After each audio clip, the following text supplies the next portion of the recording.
One of these parks is not like the other. One of these parks just doesn't belong. But what do they have in common? New for 2026 roller coasters? Well, I mean, kinda. But it goes a little deeper than that. You see, first off, you have Knoebels in Indiana Beach, who in 2026 will be celebrating their centennial 100-year anniversary. And for Valley Fair, California's Great America, Six Flags Great America, and Castle Park, it'll be the bicentennial 50-year anniversary in 2026. So let's take a quick minute and look at each of these parks. So Castle Park, maybe for the first time in their history, is in the exact same spot that California's Great America is heading into 2026. I bet you they never thought that they would hear themselves say that. And what I mean is the biggest capital investment is probably going to be a picnic table, maybe a new garbage can, or I did find this Tekken Tag Tournament arcade game used on eBay. It would be an awesome addition for the arcade. But now, please allow Ron Swanson to stare you down so that you understand just how serious things are about to get. Indiana Beach Boardwalk Resort. Now, I'm sure that most of us are familiar with the little fable of Indiana Beach. A handful of years ago, park about to shut down permanently, this man Gene Staples comes in, saves the whole gosh darn day.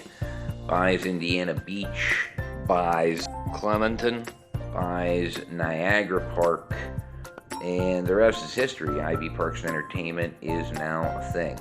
Now, this year, they did open All-American Triple Loop, as you see some footage of that ride right in front of you now, which means that not just due to the cost, but due to the space, I can't envision a new coaster for 2026. Maybe a new flat ride, who knows? But if one thing's for sure, we can never rule Gene Staples out. Knoebels is a little more interesting. With that centennial 100-year anniversary and having a little bit of a blueprint themselves, much like Kennywood and other Pennsylvania parks, it's got to be inexpensive and compact, which is why I was originally thinking of this Zamperla double heart model. A little bit more on that here in a few minutes, though.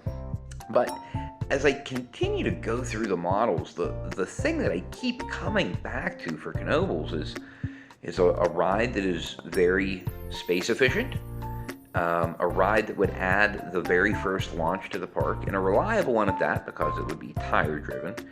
And it's made by Zamperla, but Zierer also kind of fits back into the equation. As we go back into the forensic accounting aspect of where Knoebels spends money, we do know that they had hired Zierer to build Impulse, opening back in 2015, and Zierer, coincidentally, also makes a motorbike coaster.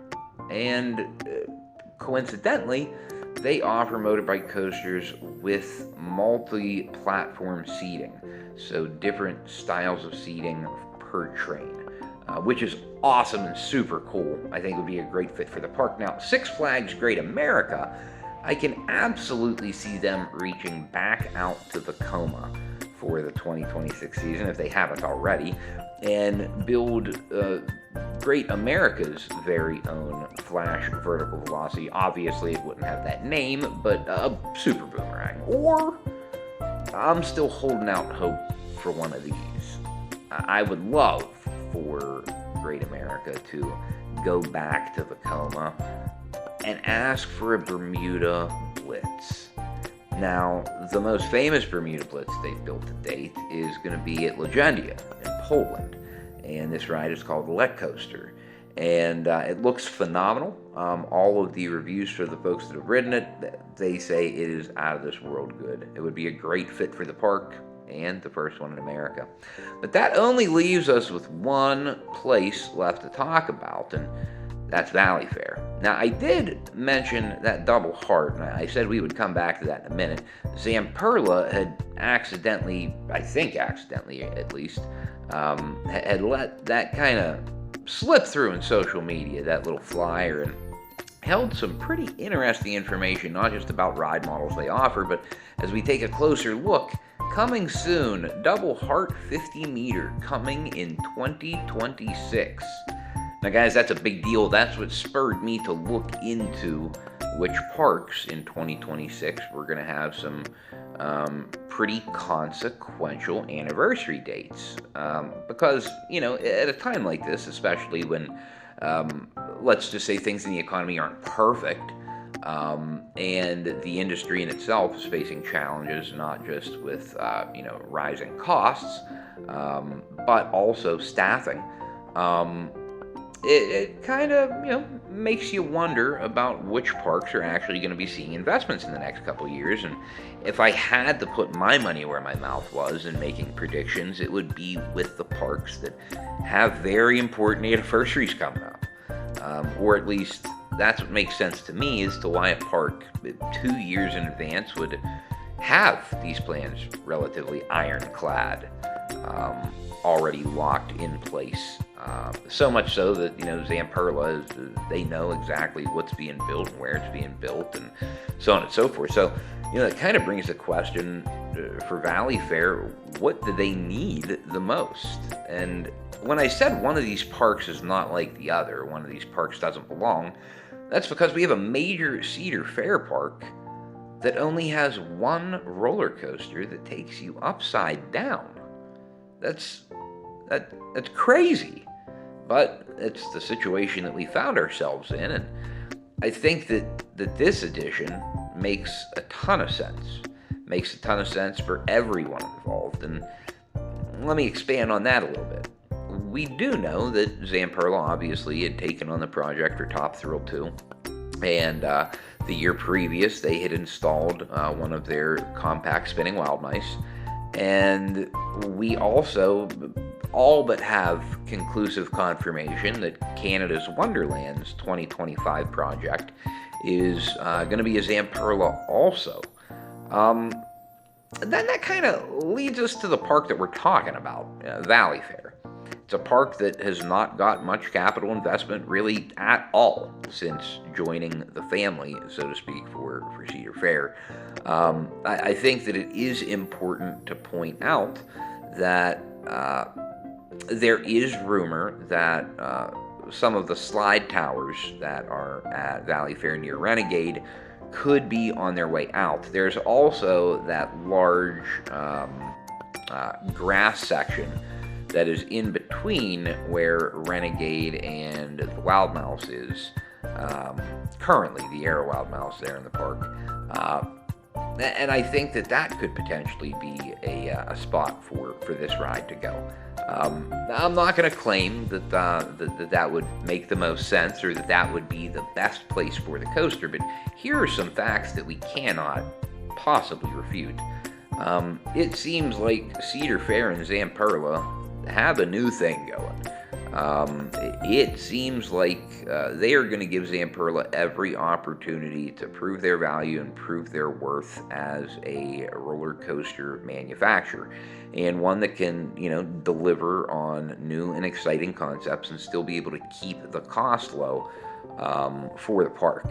So this 50-meter version, it's essentially just a little bit bigger than a Skyrocket 2, and I think that for Valley Fair's sake, I think this could be a great fit for the park. It's something that is compact. It's a win because you're getting a new coaster. You're getting a new coaster with 4 inversions. And in those 4 inversions, you're also getting some pretty decent stall and hang time moments as well. And I can provide first-hand testimony that Zamperla launches can be pretty forceful when they need to be. But if you guys do enjoy content like this, please consider subscribing to the channel, maybe throwing the video a quick like, but most importantly, commenting down below. That is really not just where you know, we come up with some of the future ideas for the channel, but it also helps create a sense of community, and that's really what we're here to try and promote, is a sense of community, making people bring back that love and feeling, if you will. Let me know in the comments below, guys. What do you think about Tech and Tag tournament for Castle Park, or maybe California's Great America? Vekoma for Six Flags Great America? And more importantly, what about Knoebels and Valley Fair? Could you see a scenario where a motorbike coaster would actually make a bunch of sense for Knoebels? Provide that unique ride opportunity and unique ride experience that they love to give their guests so much, while still keeping it inexpensive and a thrilling family coaster? More importantly, how about Valley Fair, guys?